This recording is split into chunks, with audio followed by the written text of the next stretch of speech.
వాటికి 3 చట్టాలు రాష్ట్ర ప్రభుత్వం కాంగ్రెస్ పార్టీ తెచ్చినప్పటికీ కూడా అమలు కాకుండా అడ్డుపడుతుంది మాత్రం బీజేపీ కేంద్రంలో బీజేపీ ప్రభుత్వం, బీజేపీ నాయకులు.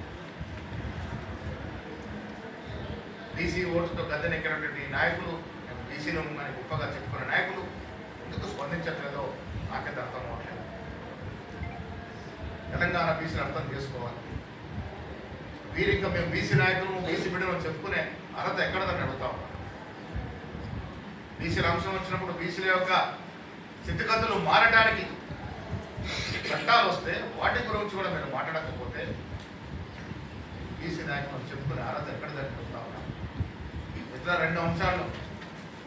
మొదటి అంశం పరిపూర్ణత. కేసీఆర్ కుటుంబం ఈ రాష్ట్ర ప్రజల సొత్తును దోచుకుంది. అది కాళేశ్వరంలో కావచ్చు, భూముల అమ్మకాలు కావచ్చు, రకరకాలుగా దోచుకుంది. ప్రజాక్షేత్రంలో శిక్ష పడింది. దోచిన సొమ్ము వివరాలు తెలియాల్సిన అవసరం ఉంది కాబట్టి కోసం